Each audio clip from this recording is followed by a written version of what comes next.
Hello and welcome to Behind the Headlines, a show where we take complex national and international issues and make them intelligible for our viewers. Today, we are looking at the so-called Trump-Gaza peace plan. To understand both the big picture and the fine print of the Trump plan, let me briefly summarize its main components for you. There are 6 elements of the Trump plan, and I will run through each of them quickly so that we can then begin to analyze the strength and weakness of what Trump is proposing. First, the immediate military part. A ceasefire will begin once both sides agree. Battle lines will be frozen, but there is no Israeli withdrawal.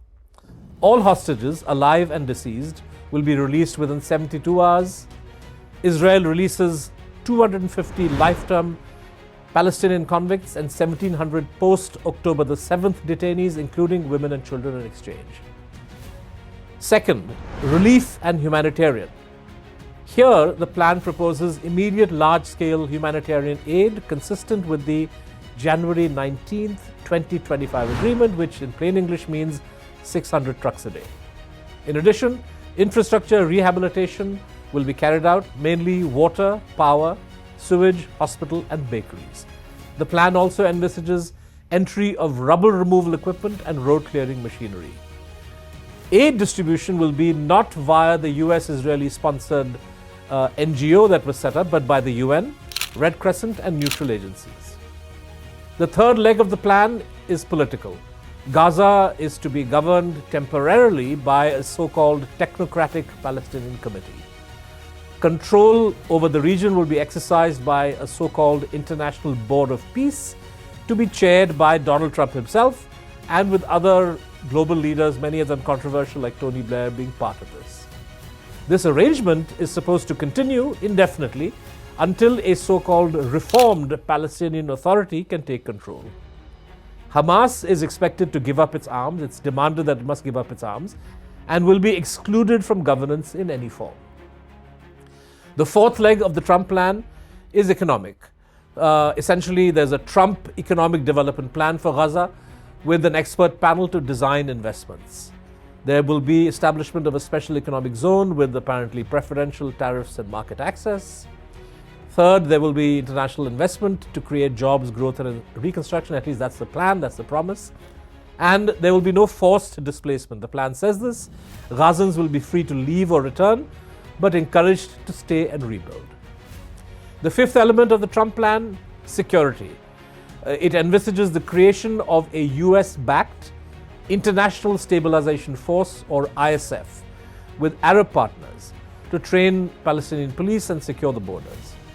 There will be gradual withdrawal of the Israeli Defense Forces as the ISF assumes control with a security perimeter until Gaza is so-called terror-free. Importantly, the plan does not provide any timeline for this. There will be, or is supposed to be, full demilitarization of Gaza. Tunnels, weapons, and production facilities are all to be destroyed. There will be an amnesty for Hamas members who disarm and safe passage abroad for those who choose exile. And of course, internationally monitored disarmament with the buyback reintegration scheme with regional and international partners guaranteeing compliance. The sixth leg of the Trump plan, peace process. Here the plan is decidedly vague.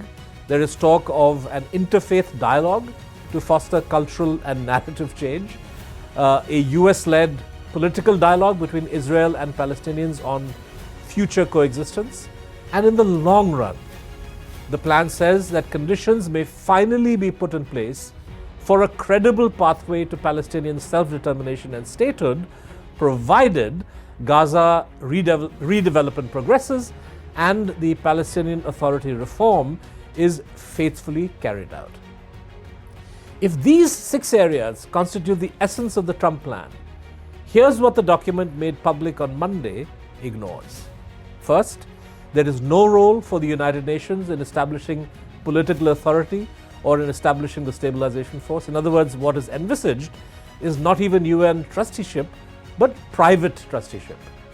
Second, there is to be no prosecution for war crimes and crimes against humanity. At least the plan is completely silent on that. Third, there is no discussion of Israeli reparations for the destruction the IDF has caused, which is well in excess of any plausible claim of military necessity.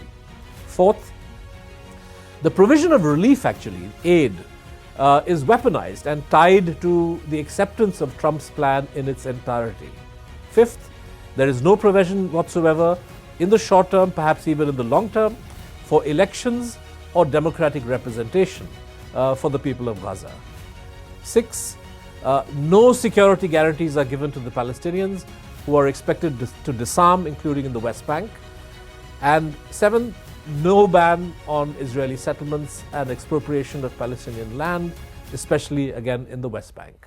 That wraps up this episode of Beyond the Headlines. I hope you found our discussion of Trump's proposal for Gaza useful. Do continue watching The Wire. Support the work we do by subscribing to our channel, and do consider becoming a member of our channel. You just pay a sum of rupees 99 a month in order to get benefits as a member and support the journalism that we do. Thank you very much for watching us.